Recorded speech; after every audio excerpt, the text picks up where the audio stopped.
Direct বক্তব্য দেওয়া হয়েছে, লা তাসমাউ লিহাযাল কুরআন ওয়ালগাউ ফি, কোরআন শুনবা না, কাউকে শুনতে দিবা না, শয়তান মহাবাপ্পা।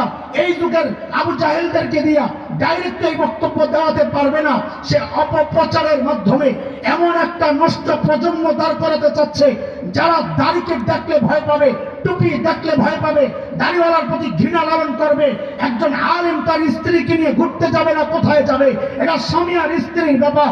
সেখানে প্রশাসনকে নাক গলাবে, সারা দেশের মানুষের সামনে আলেমের চরিত্র নিয়ে টানাটানি করার আর কোন উদ্দেশ্য নয়, একটাই উদ্দেশ্য, অপপ্রচারের মাধ্যমে মানুষের দিলের মধ্যে আলেমের প্রতি ঘৃণা তৈরি করবে। কারণ তখন মানুষ আলেম থেকে বিচ্ছিন্ন হইয়া, কোরআনী শিক্ষক থেকে বিচ্ছিন্ন হইয়া, কোরআন থেকে বিচ্ছিন্ন হয়ে যাবে। ওদের উদ্দেশ্যে আমাদের একটাই পয়গাম, শুনে রাখ কুলাঙ্গাররা, বাংলাদেশে ইসলাম কচুরি পানার মতো ভাইসা আসে নাই। এইরকম ঠুনকো চক্রান্ত কইরা বাংলাদেশ থেকে ইসলামকে বিতরণ করবা, বিতাড়িত করবা, হবে না। আল্লাহর কসম, এই জমিনে আল্লাহওয়ালাদের রক্ত ঝরেছে, এই জমিনে আল্লাহওয়ালাদের চোখের পানি পড়েছে।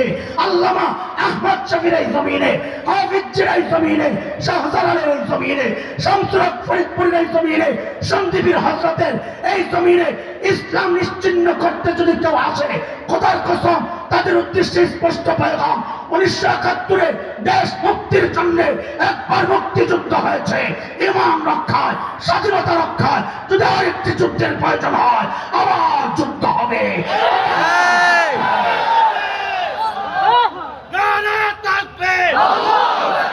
ইসলামের শত্রুরা হুঁশিয়ার সাবধান, ইসলামের শত্রুরা হুঁশিয়ার সাবধান, আলেমের শত্রুরা হুঁশিয়ার সাবধান। নারে তাকবীর।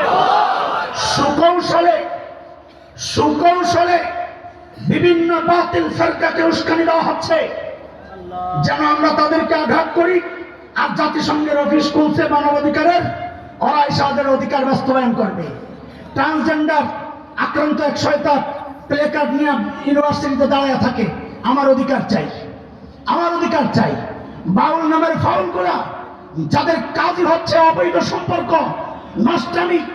একটা বাউল মেয়ে সাক্ষাৎকার দিয়েছে, পত্রিকায় আসছে, আমরা মেয়েরা গান গাওয়ার জন্য বাউল পুরুষ সঙ্গীতের বিছানায় না গেলে আমাদেরকে সুযোগ দেওয়া হয় না।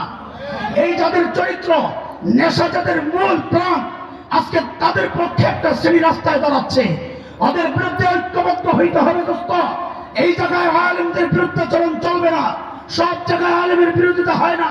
এটা দ্বীনের ব্যাপার, এটা আমার অস্তিত্বের লড়াই। এমন কোন সমস্যা যদি আসে আর আলেমরা যদি ডাক দেয়, বিরোধিতা নয়, হাতে হাত রেখে, কাঁধে কাঁধ মিলিয়ে, মুষ্টিবদ্ধ হাত উঠিয়ে একসাথে উচ্চারণ করতে হবে, বাংলাদেশে নাস্তিকতার চর্চা করতে দেওয়া হবে না, হবে না। আল্লাহু আকবার। ইসলামের শত্রুরা হুঁশিয়ার সাবধান, ইসলামের শত্রুরা। মুহতারাম হাজিরিন, সময় কম, আজকে আমি একটা গাড়া করে পড়ে গেছি। আয়োজকরা জানে, বিশেষ করে আমাদের মুশারফ ভাই, 2 ঘন্টার সফর 4.5 বা 5 ঘন্টায় করেছি। রাস্তায় মারাত্মক জ্যামে আটকেছিলাম। এক জায়গায় মুফতি ফজলুল ইসলাম হুজুরের সাথে মাগরিব নামাজ পড়ছি, কিন্তু হুজুর দেখার আগে আমি কেটে পড়ছি যে 2 মিনিট দাঁড়ায় যে কথা বলবো, ওই 2 মিনিটই লস। পরে বুঝছি যে না, আমার ওই 2 মিনিটই মিস করছি। ওই দোয়া নিয়ে আইলে সামনের রাস্তাটা ক্লিয়ার থাকতো। পরে আফসোস করছি যে কি ভুলটা করলাম। তো এই জন্য আজকে খুব তাড়াহুড়া, এখান থেকে একটু দূরে যেতে হবে।